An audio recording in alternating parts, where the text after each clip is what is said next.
Part two, the recreational sports spectrum. As we look at the opportunities for participants within recreational sport, the research has indicated that we have specifically 5 different areas that are common amongst most programs that are out there. The area of instructional sport, which specifically is looking at those types of programs that are focused around teaching sport skills, whether it be from kickboxing to a skills and drills camp, to a biomechanics clinic, to teaching sport games, teaching sport skills, teaching the different areas relative to sport, fitness, wellness, aquatics, etc. The area of informal sport is really for those opportunities for those to make choices as individuals on what it is they want to be doing within this facility. And if it's going for a run on the track, or taking a swim in a pool, or playing a pickup basketball or volleyball game, ping pong, video games, the different opportunities as we think of the nature of what we do as human beings for recreation, leisure, and the areas of competitive sport. So informal sport provides that individual choice for what we're doing. As we mentioned before, the area of intramural sport and extramural sport having a historical piece to the development of recreational sport. But as we look at it now, where we're at in 2010, and how in most cases is looked as being those competitive league opportunities for teams to compete against one another within. Here at the University of Akron, flag football, basketball, softball, volleyball, all very competitive team intramural sport activities that we have, in addition to events in powerlifting, swimming, track and field, billiards, and the different areas that will bring that competitive piece into within the walls of competition. Extramural having that opportunity as an intramural team to go and compete against other teams externally, so competing in national championships across the country as a representative of that university in an intramural competition.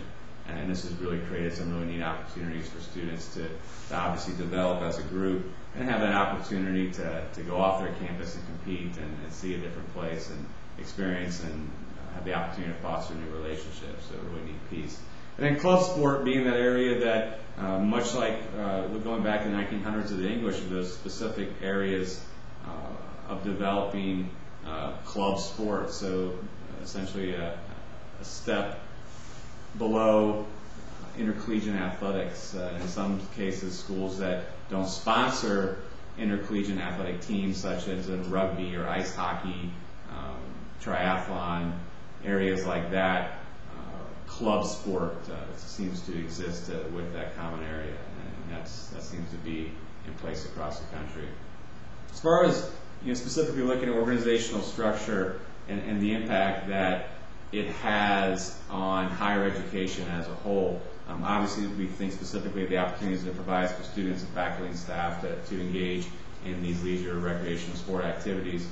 When we look at it from the notion of its place in higher education and what it can provide to the university as a whole, I personally see it as definitely part of the front door of the university, part of those things that are here for students besides the classroom and the books. That's pretty common across most institutions, but what other things do you have for me that meet my needs? And so we think about the nature of recruitment and retention. What kind of things are we showing potential students that are opportunities for them to engage in these passions that we have for activity and competition in life?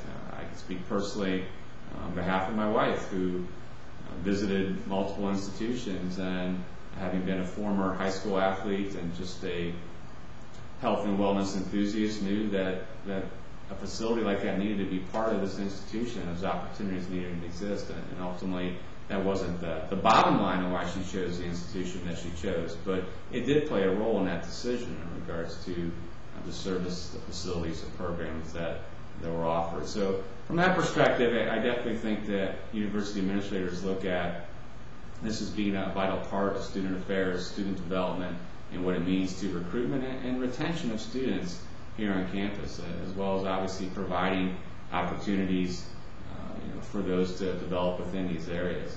It's definitely a service-oriented industry. The sport industry, sport and recreation, leisure industry is a service-oriented industry, focused on providing opportunities for people to participate. And it is a business. I mean, there's definitely opportunities to generate revenue through memberships and programs, different opportunities with your local community, but first and foremost being focused on the university community itself. From a career development perspective, and this has definitely broadened the opportunities for those that pursue careers in the area of recreation and sport, leisure, those specifically looking to work in the area of higher education and work in the area of recreational sport and higher education. And the development of these facilities have created multiple opportunities for skilled professionals, practitioners to go into these positions and facilitate programming opportunities for those within the recreational sport environment. Essentially, as we conclude this and looking at understanding the value of this piece of higher education, it really is about the nature of student welfare and just having these areas that are focused around mental, physical, social, spiritual well-being, whether it be from being on a competitive team or being able to put your headphones in and get on the treadmill for 40 minutes.